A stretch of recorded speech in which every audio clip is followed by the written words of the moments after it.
భారతదేశం ఇంకొన్ని రోజుల్లో ఎనర్జీ క్రైసిస్ని ఫేస్ చేస్తుంది. అమెరికా ఇరాన్ యుద్ధం కనుక ఇలాగే కొనసాగితే ఖచ్చితంగా ఇంకొన్ని రోజుల్లో LPG cooking gas shortage, petrol క్రైసిస్తో ప్రపంచం మొత్తం అల్లాడుతుంది. కంటిన్యూస్గా వార్ జరిగితే మన డైలీ రొటీన్ లైఫ్లో చాలా చేంజెస్ రావచ్చు. ఎల్పీజీ కుకింగ్ గ్యాస్ దొరకకపోవచ్చు, పెట్రోల్ ప్రైస్ ఆకాశాన్ని టచ్ చేయొచ్చు, పవర్ కట్స్ పెరిగిపోవచ్చు. ఇది జస్ట్ ఒక ప్రెడిక్షన్ కాదు, ప్రెసెంట్ వరల్డ్లో జరుగుతున్న రియల్ టైమ్ వార్ సిచ్యువేషన్స్ క్లియర్గా మనకి ఇండికేట్ చేస్తున్నాయి. నిన్న ఇరాన్లో ఉన్న South Pars one of the world biggest gas field ప్లాంట్ని ఇజ్రాయెల్ టార్గెట్ చేసి అటాక్ చేసింది. దానికి రిటాలియేషన్గా ఇరాన్ కూడా మిడిల్ ఈస్ట్ కంట్రీస్లో ఉన్న ఎనర్జీ ప్లాంట్స్ని టార్గెట్ చేసింది. ఇప్పుడు ఇది జస్ట్ రెండు దేశాల మధ్య జరుగుతున్న నార్మల్ వార్ కాదు, స్లోగా ఎనర్జీ వార్ లాగా మారుతుంది. Oil gas supply chain disturb అయితే ఎంటైర్ వరల్డ్ ఎకనామీ షేక్ అవుతుంది. ఈ టాపిక్ గురించి క్లియర్గా జస్ట్ 5 నిమిషాల్లో ఈ గ్లోబల్ వార్ని ఇండియా ఎనర్జీ ఫ్యూచర్తో కనెక్ట్ చేసి క్లియర్గా మాట్లాడుకుందాం. ఇప్పటిదాకా నా ఎక్స్ప్లెనేషన్ నచ్చితే సబ్స్క్రైబ్ చేసి సపోర్ట్ చేయండి. నిన్న ఇజ్రాయెల్ వాళ్ళ అడ్వాన్స్డ్ టెక్నాలజీ F-35 ఎయిర్ క్రాఫ్ట్స్తో ఇరాన్కి సంబంధించిన సౌత్ పార్స్లోని gas processing plants, compressor stations, gas export చేసే టెర్మినల్స్ని టార్గెట్ చేసింది. ఇరాన్ రాడార్స్ కూడా ట్రాక్ చేయలేని లాంగ్ రేంజ్ మిసైల్స్తో అడ్వాన్స్డ్ టెక్నాలజీని యూజ్ చేసి ఇజ్రాయెల్ ఇరాన్ మీద అటాక్ చేసింది. ఈ అటాక్లో గ్యాస్ని స్టోర్ చేసే ట్యాంక్స్, అలాగే గ్యాస్ని ప్రాసెస్ చేసే ప్లాంట్స్ ధ్వంసమయ్యాయి. అలాగే 2 గ్యాస్ రిఫైనరీస్ షట్ డౌన్ అయ్యాయి. అరౌండ్ ఒక 12% దాకా గ్యాస్ ప్రొడక్షన్ స్టాప్ అయింది. ఈ సౌత్ పార్స్ ఇరాన్కి ఎంత ఇంపార్టెంటో తెలుసుకోవాలి. వరల్డ్లోనే one of the biggest natural gas plant ఇది. ఇరాన్ గ్యాస్ ప్రొడక్షన్ టోటల్గా 75 నుంచి 75% దాకా ఇక్కడి నుంచే వస్తుంది. అంటే ఇది హిట్ అయితే Iran country entire economic system, energy system డైరెక్ట్గా కొలాప్స్ అయినట్టే. ఈ అటాక్ జరిగిన తరువాత ఇరాన్ ఇరాక్కి గ్యాస్ సప్లై స్టాప్ చేసింది. గ్లోబల్గా ఆయిల్ అండ్ గ్యాస్ ప్రైసెస్ సడన్గా పెరిగిపోయాయి. ఇరాన్ దీనికి ప్రతీకారంగా మార్చి 19 నిన్న రిటాలియేషన్గా మిడిల్ ఈస్ట్ కంట్రీస్లో ఉన్న ఎనర్జీ ప్లాంట్స్ మీద అటాక్ చేసింది. ఇరాన్ స్ట్రాటజీ క్లియర్గా ఉంది. If our energy is attacked, we attacked global energy system. Iran మెయిన్గా టార్గెట్ చేసిన ప్లేసెస్ వరల్డ్లోనే బిగ్గెస్ట్ ఎల్ఎన్జీని ప్రొడ్యూస్ చేసే ప్లాంట్, అలాగే వరల్డ్లోనే బిగ్గెస్ట్ ఆయిల్ని ఎక్స్పోర్ట్ చేసే ప్లాంట్, ఇలాగ ప్రపంచానికి అవసరమైన ఎనర్జీని ప్రొడ్యూస్ చేసే వాటిని టార్గెట్ చేసింది. Qatar Ras Laffan gas complex, ఇది వరల్డ్లోనే హైయెస్ట్ ఎల్ఎన్జీని ప్రొడ్యూస్ చేసే హబ్. ఇరాన్ మిసైల్స్ అండ్ డ్రోన్స్తో ఈ గ్యాస్ ప్లాంట్ని టార్గెట్ చేసింది. మల్టిపుల్ స్ట్రైక్స్తో స్ట్రక్చరల్గా బాగా డ్యామేజ్ చేసింది. 2 ఎల్ఎన్జీ ట్రైన్స్ అంటే ప్రాసెస్ యూనిట్స్ అంటారు, వాటిని డ్యామేజ్ చేసింది. గ్యాస్ని లిక్విడ్గా మార్చే ప్లాంట్ కూడా ఈ అటాక్లో హిట్ అయింది. ఈ ప్లాంట్ నుంచే యూరోప్, ఏషియాలో మన ఇండియా, చైనా, జపాన్కి మెయిన్గా గ్యాస్ సప్లై అవుతుంది. ఖత్తర్ ఎల్ఎన్జీ కెపాసిటీలో టోటల్గా 17% కంప్లీట్గా లాస్ అయింది. ఈ ప్లాంట్ ప్రపంచంలోనే 20% గ్లోబల్ ఎల్ఎన్జీ సప్లైని ప్రొడ్యూస్ చేస్తుంది. అంటే 100% ఎల్ఎన్జీ గ్యాస్ ఎక్కడెక్కడి నుంచో సప్లై అవుతుంది అనుకుందాం. అందులో 20% ఈ ఒక్క ఖత్తర్ ప్లాంట్ నుంచే సప్లై అవుతుంది. ఈ ప్లాంట్ ఇంపార్టెన్స్ ప్రపంచానికి ఎంత ముఖ్యమో అర్థం చేసుకోండి. సో గ్లోబల్గా ఆల్మోస్ట్ 20% ఎల్ఎన్జీ సప్లై డిస్టర్బ్ అయింది. ఎల్ఎన్జీ ప్లాంట్స్ చాలా కాంప్లెక్స్గా ఉంటాయి. హై ప్రెషర్ పైప్స్ని యూజ్ చేస్తారు, కాబట్టి వాటిని ఫుల్గా రికవర్ చేయాలన్నా కూడా 3 నుంచి 5 సంవత్సరాలు పడుతుంది. ఇండియా కూడా బిగ్గెస్ట్ ఎల్ఎన్జీ సప్లయర్ ఖత్తరే. ఇండియా టోటల్ ఇంపోర్ట్స్లో 45% నుంచి 50% దాకా ఖత్తర్ నుండే వస్తుంది. ఒక సంవత్సరానికి 8 నుంచి 9 మిలియన్ టన్స్ ఎల్ఎన్జీని ఖత్తర్ నుంచి మనం ఇంపోర్ట్ చేసుకుంటున్నాం.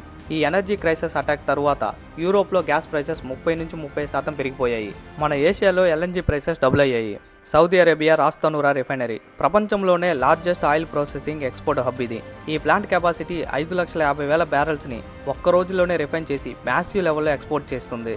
సౌదీ క్రూడ్ ఎక్స్పోర్ట్స్లో మేజర్ షేర్ ఇక్కడి నుంచే వెళ్తుంది. ఇలాంటి ప్లేస్లో డ్రోన్స్ అండ్ మిసైల్స్తో ఇరాన్ అటాక్ చేసింది. స్టోరేజ్ ట్యాంకర్స్ దగ్గర మంటలు ఏర్పడ్డాయి. ఎక్స్పోర్ట్ లోడింగ్ టెంపరీ క్లోజ్ చేశారు.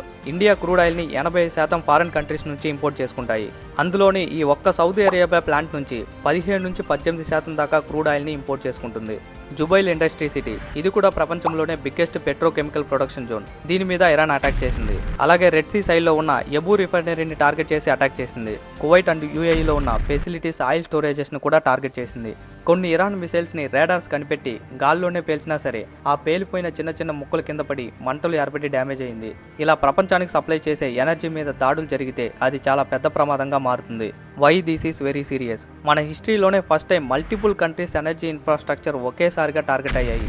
ఖత్తర్ వరల్డ్లోనే ఎల్ఎన్జీ గ్యాస్ని ఎక్కువగా ప్రొడ్యూస్ చేసే ప్లాంట్. సౌదీ వరల్డ్లోనే ఆయిల్ని ఎక్కువగా ఎక్స్పోర్ట్ చేసే ప్లాంట్. కువైట్, యూఏఈ, ఇలా మిడిల్ ఈస్ట్ కంట్రీస్లో ఉన్న ఎనర్జీస్ ఒకేసారిగా టార్గెట్ అయ్యాయి. దీని real meaning entire global energy supply chain attack అయ్యింది.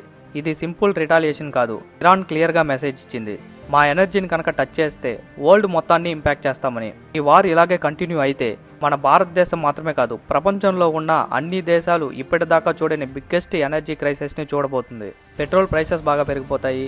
గ్యాస్కు బదులు కట్టెల పొయ్యలను యూజ్ చేయాల్సిన పరిస్థితి కూడా వస్తుంది. అందుకే ట్రంప్ కూడా ఇజ్రాయెల్ ఇరాన్ ఎనర్జీ సోర్సెస్ మీద అటాక్ చేసిన తరువాత ఒక స్టేట్మెంట్ని సోషల్ మీడియాలో పాస్ చేశాడు. అమెరికాకి చెప్పకుండా ఇజ్రాయెల్ సౌత్ వార్ గ్యాస్ ఫీల్డ్పై అటాక్ చేసింది. అమెరికాకి ముందుగా ఈ అటాక్ గురించి ఏమీ తెలియదు. ఇజ్రాయెల్ తన కోపంతో ఈ పనిని చేసింది. ఈ అటాక్కి మిగతా మిడిల్ ఈస్ట్ కంట్రీస్కి ఎలాంటి సంబంధం లేదు. ఇరాన్ అనవసరంగా ఖతార్పై దాడి చేసింది. ఒకవేళ మళ్ళీ ఖతార్లో ఎనర్జీ ప్లాంట్స్పై ఇరాన్ అటాక్ చేస్తే అమెరికా తన పూర్తి శక్తితో సౌత్ పార్స్ గ్యాస్ ఫీల్డ్ని పూర్తిగా నాశనం చేస్తుంది. ఇరాన్ ఇంతవరకు చూడని విధ్వంసాన్ని చూస్తుంది అని ఒక బిగ్ వార్నింగ్ ఇరాన్కి ఇచ్చాడు. ఈ వార్నింగ్కి ఇరాన్ అసలు భయపడలేదు.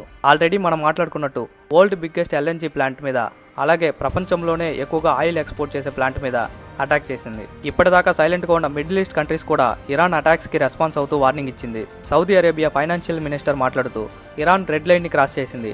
అవసరమైతే మా మిలిటరీ యాక్షన్స్ కూడా మేము రెడీగా ఉన్నాం. ఎయిర్ డిఫెన్స్ సిస్టమ్స్ని యాక్టివేట్ చేశాం. ఇరాన్ నుంచి వస్తున్న 100 ఆఫ్ మిసైల్స్ని రాడార్స్ యూజ్ చేసి ధ్వంసం చేశాం.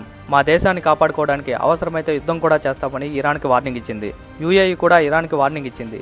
ఇరాన్ మా దేశం మీద అటాక్ చేయడం మా స్వాతంత్రం మీద అటాక్ చేసినట్టే. మా పర్మిషన్స్ లేకుండా మా భూమి మీద అటాక్ చేశారు. ఇది యుద్ధం లాంటిది. ఇరాన్తో ఇంకా నార్మల్ రిలేషన్షిప్ ఉండవు. ఇరాన్తో వార్నింగ్ కూడా మేము సిద్ధమంటూ వార్నింగ్ ఇచ్చింది. ఖత్తర్ గవర్నమెంట్స్ కూడా ఈ అటాక్కి రెస్పాండ్ అవుతూ ఎనర్జీ ఇన్ఫ్రాస్ట్రక్చర్ మీద ఇరాన్ అటాక్ చేయడం అన్యాక్సెప్టబుల్. గ్లోబల్ ఇంపాక్ట్ గురించి కూడా ఒకసారి ఆలోచించాలి.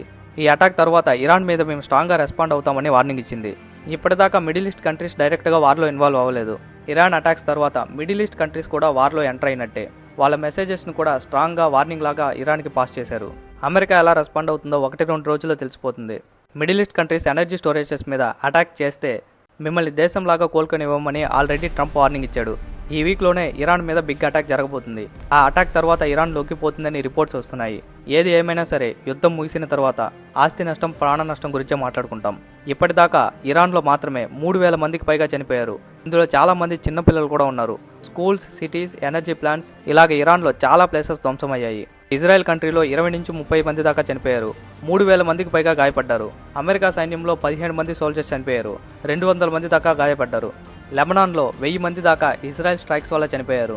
Middle east countries UAE, Kuwait, Saudi, Bahrain ఇవన్నీ కలిపి 30 మంది దాకా టోటల్గా చనిపోయారు. ఇరాక్లో 70 మంది దాకా చనిపోయారు. ఇరాన్కి సపోర్ట్ చేసే మిలిటరీ వాళ్ళు వీళ్ళలో ఎక్కువ మంది ఉన్నారు. వార్ స్టార్ట్ అయ్యి 20 రోజులు అవుతుంది.